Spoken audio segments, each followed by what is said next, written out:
She never expected her quiet night shift to turn into a nightmare. But when 3 drunk bullies dragged her outside the diner, tied her to a tree, and laughed as she screamed for help, they made one mistake. They forgot exactly who she was married to. And the moment her trembling fingers managed to press one number on her phone, everything changed.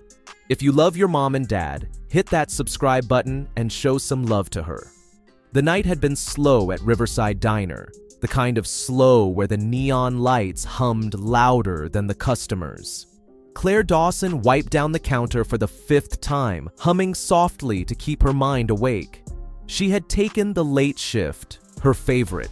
Fewer people, less noise, more peace. But tonight, peace didn't seem interested in her. The doorbell chimed at 11:43 p.m. and 3 men walked in, loud, swaggering, and carrying an air of trouble that could be felt long before it was seen. They were local troublemakers, the kind of men who had been in the sheriff's office more times than they had been in church. The ringleader, Colt Warren, a man with a cruel smirk permanently engraved onto his face, dropped himself into a booth and slammed his boots onto the table. "Hey, sweetheart," he called, snapping his fingers. "Get us some fries, and make it quick." Claire didn't like being spoken to that way. She had spent years learning how to stay calm, how to avoid confrontation. Her husband, Ethan Dawson, had drilled it into her during their early days of marriage. Pick your battles. Stay safe. Call me if you ever feel threatened. But Claire wasn't threatened easily, not usually. Tonight felt... As she approached the table, Colt's friends, Tank and Red, gave her looks that made her skin prickle. She set down their fries without a word. Colt reached out, grabbing her wrist. That's not how this works. When I talk, you answer. You hear me, pretty girl? Claire pulled her hand away. Sir, please don't touch me. Enjoy your food. I'll be at the counter if you need anything. Tank let out a low whistle. Feisty. Red added, better husband doesn't keep her in line. Claire didn't respond. She walked away, refusing to give them the satisfaction of seeing fear. For the next half hour, they made crude comments, threw napkins, laughed too loud, insulted her under their breath. Claire ignored them, but the tension in her shoulders built until her neck ached. At midnight, they stood up. Colt tossed a few coins onto the table, barely enough to cover half the fries. That's your tip. Maybe next time, don't act stuck up. They headed for the door. Claire finally breathed. But trouble wasn't done. As she stepped out the back door to take the trash out, a hand grabbed her from behind. She gasped as Colt's voice hissed, "You think you can disrespect us like that?" Before she could scream, Tank clamped a hand over her mouth. Red grabbed her feet. They dragged her across the gravel behind the diner toward the old tree near the highway. Her heart pounded violently against her ribs. She kicked and fought, but their grip was iron. "What are you doing? Let me go!" she cried. But it only made them laugh. They tied her hands behind the tree with rough rope, tight enough to burn her skin. Tank stepped back, admiring their handiwork like a sick trophy. Colt leaned in close, his breath reeking of alcohol. Next time someone talks to Colt Warren, they show respect. Or this happens again, Red added with a grin. Maybe next time we'll tie you somewhere no one finds you. Claire's eyes burned, but she refused to cry. She wasn't weak. Ethan had talked. "Let's go," Colt said. "Cops don't patrol this side anyway." They walked off, laughing and high-fiving like teenagers pulling a prank instead of committing a crime. When the sound of their truck faded, Claire breathed hard through the panic threatening to swallow her. Then she remembered her phone. Ethan made her keep a small emergency one in her apron pocket. The men hadn't searched her. With trembling fingers, she pressed her shoulder against the tree, maneuvering the phone from her apron. It fell onto the dirt. She almost lost it, but she managed to slide her foot over it, pulling it back toward her. She pressed the side button with her heel. The screen lit up. Just one call, one number. Her breath shook as she whispered, Please pick up, ah." The line clicked. Claire? Ethan's voice, deep and steady, answered instantly, even though it was after midnight. Her breath broke. "Ethan, they tied me outside the diner. I can't move." Then a tone in his voice she had heard only once before, during a military ceremony honoring a fallen teammate. "Claire, listen to me. I'm coming. Right now. Stay calm." He hung up, not out of anger, out of urgency. Claire felt relief flood her trembling body. For the first time since the attack, she cried, soft, shaky sobs that echoed into the empty night. Her husband, Ethan Dawson, wasn't just any man. He was a Navy SEAL, and he protected what he loved with a force no one wanted to meet in the dark.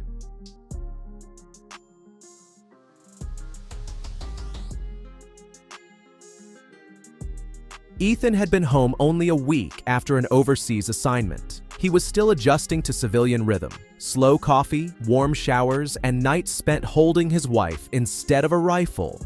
But the moment he heard her broken voice, something primal activated inside him. He jumped into his truck without shoes, without a jacket, without thinking. The engine roared to life as he sped down the empty highway at nearly 100 meters.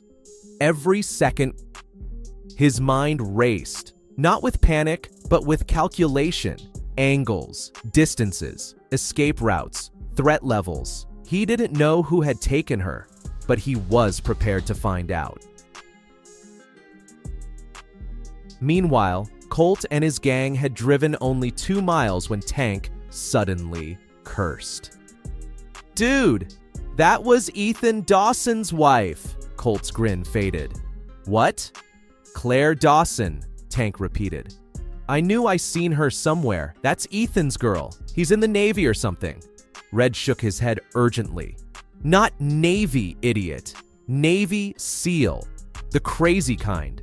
The kind that eats nails." "Shut up," Colt snapped, though his voice cracked. "He ain't gonna find out," Tank swallowed. "He's gonna find us, Colt." For the first time, Colt looked unsure. He gripped the steering wheel as if squeezing it made him stronger. "Let's just get home," he muttered. But fate had a different plan. Ethan reached the diner in record time. He skidded to a stop, jumped out, and sprinted toward the back lot. "Claire!" he called. Her voice, weak but steady, answered. "Ethan, I'm here." He reached her in seconds, dropping to his knees and slicing the rope with his pocket knife. When her arms were free, she collapsed into him, sobbing into his chest. He held her tight, his jaw clenched so hard it hurt. "Who did this?" She took a breath. "Colt Warren and his friends, Tank and Red." Ethan closed his eyes briefly. He knew those names. Everyone did. They were local thugs, always one step away from real trouble. This time, they stepped too far. "Get in the truck," Ethan said softly. "I'll be right behind you." But Claire grabbed his wrist. "Ethan, don't do anything crazy. Please." He kissed her forehead. "I'm not doing anything crazy. I'm doing what's right." She hesitated, then slowly walked to the truck. Ethan stood alone in the night, the rope still hanging from the tree like a threat, waiting for an answer. And he answered. He pulled out his phone and made a call. "Sheriff, we have a situation." Then he got in the truck, not to go home, but to hunt.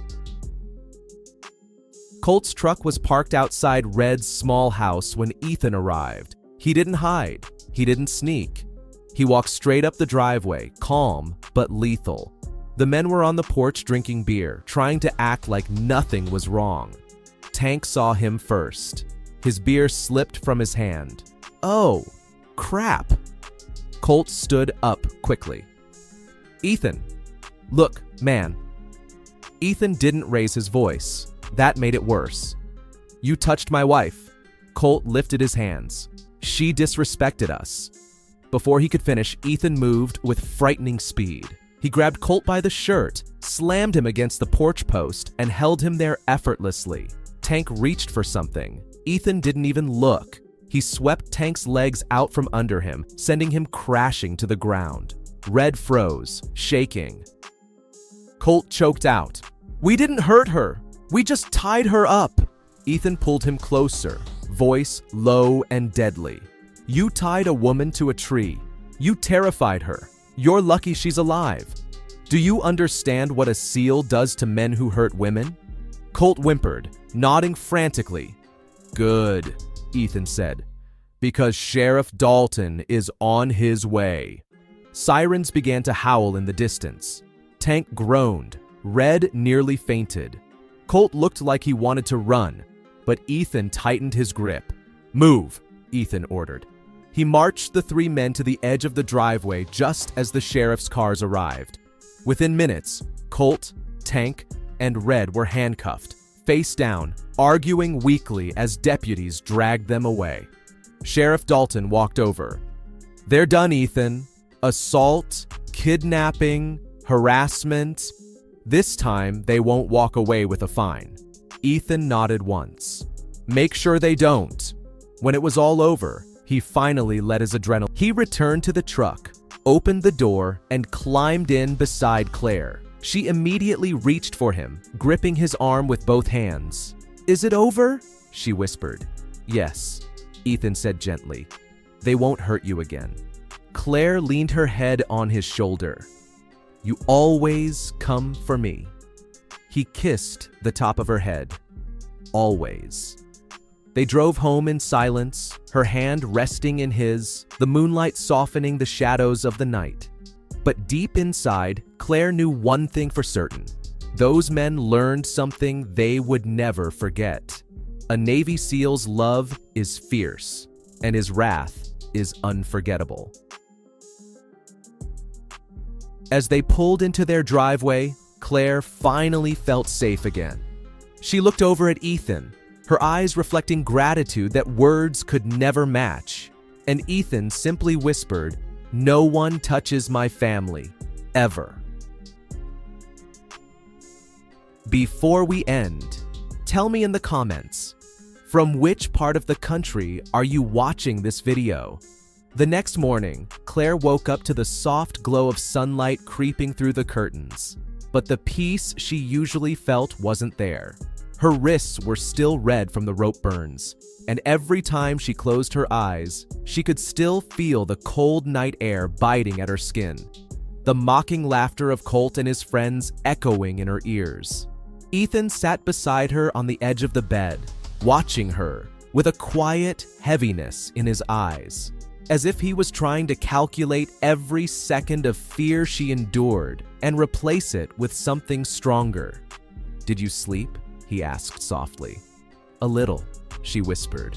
"But I kept thinking, what if you hadn't answered? What if the phone didn't fall close enough?" He took her hand carefully, his thumb brushing the marks on her wrist.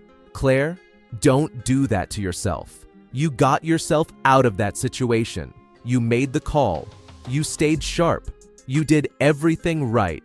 She tried to smile, but it trembled. "I still see them, the way they looked at me, the way they tied me up like I was nothing." Ethan took a slow breath, steady and grounding.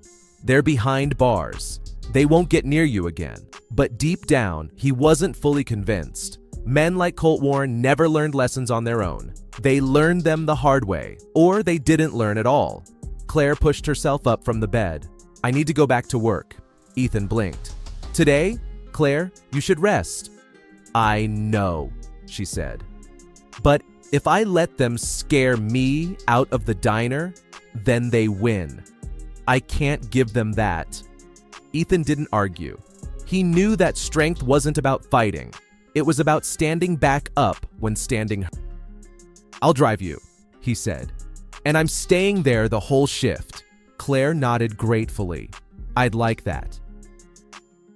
By noon, the Riverside Diner was bursting with customers. Word had already spread around town about what had happened, and people were outraged. Claire felt dozens of eyes on her, some full of sympathy, others of anger, some even of guilt for not being there to help.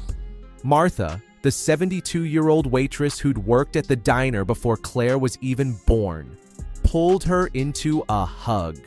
"You poor thing," she whispered. "If I had been here, I'd have smacked those boys with a frying pan." Claire laughed weakly. "I believe you." "Darn right," Martha said. "Now get those pretty feet moving. Lunch rush isn't slow." Claire smiled and went to take orders, her confidence slowly returning.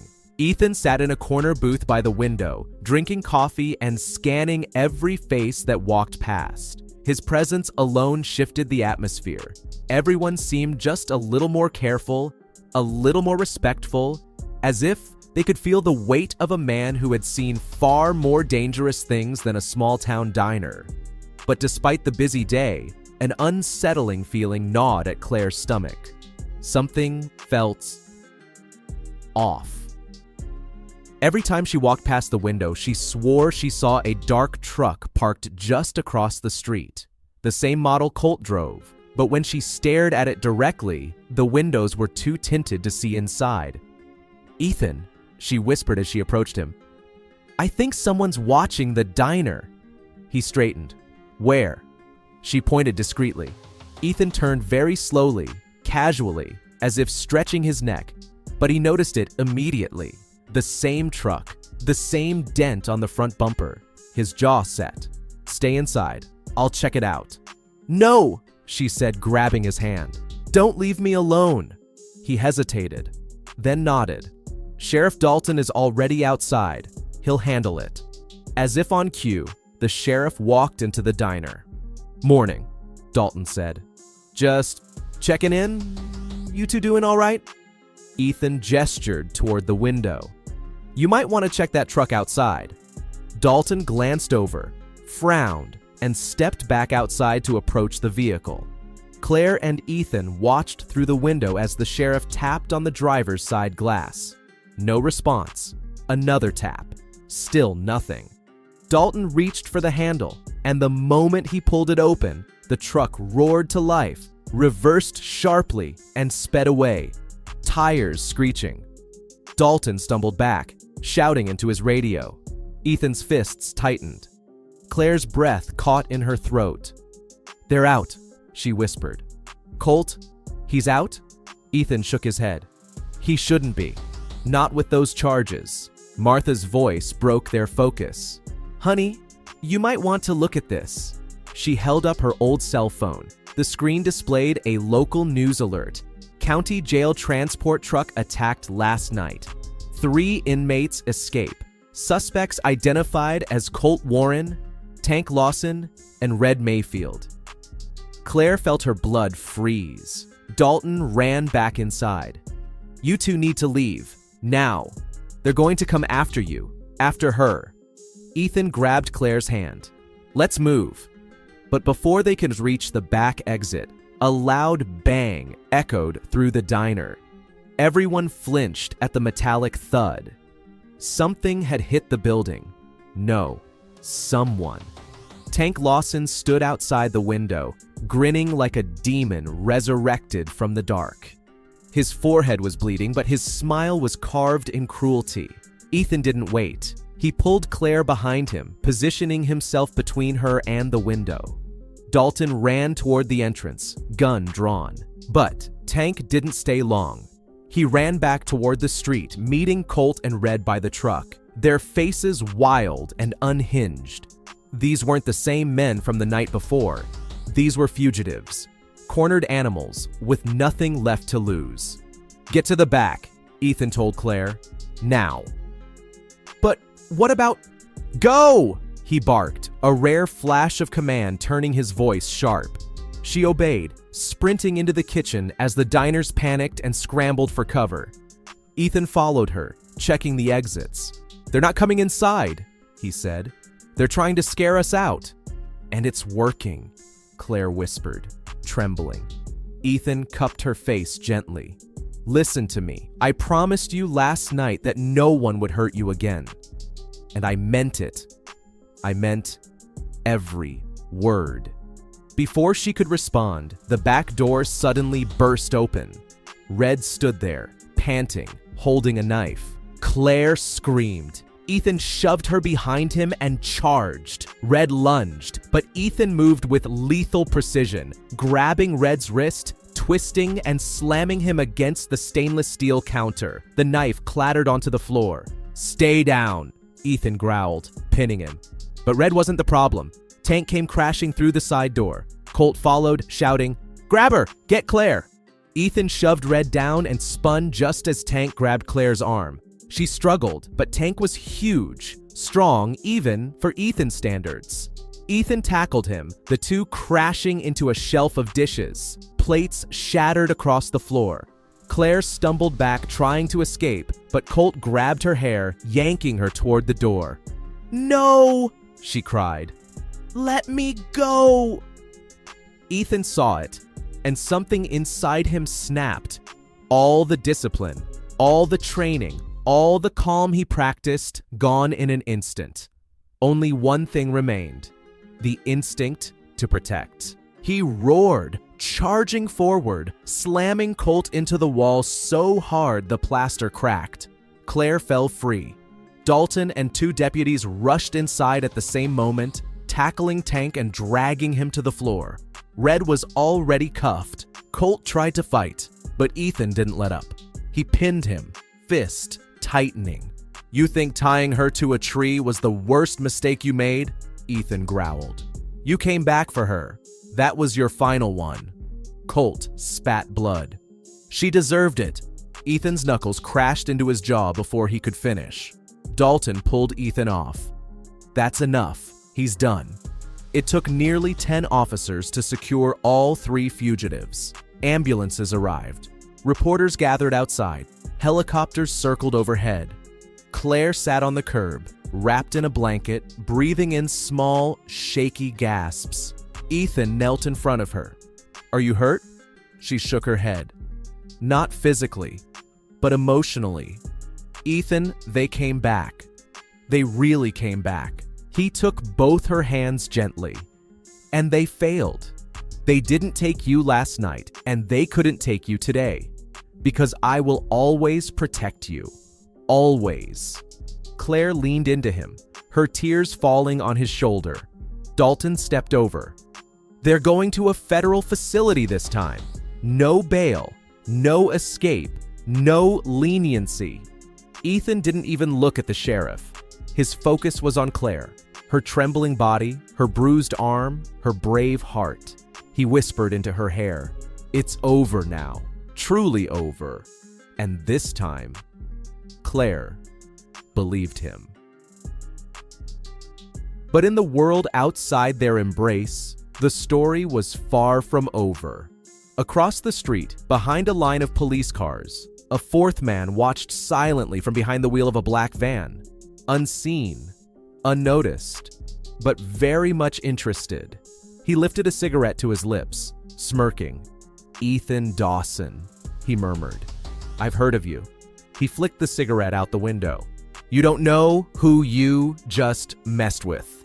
The van drove off slowly, disappearing into the quiet roads of the small town, leaving behind a lingering threat Ethan and Claire hadn't even discovered yet.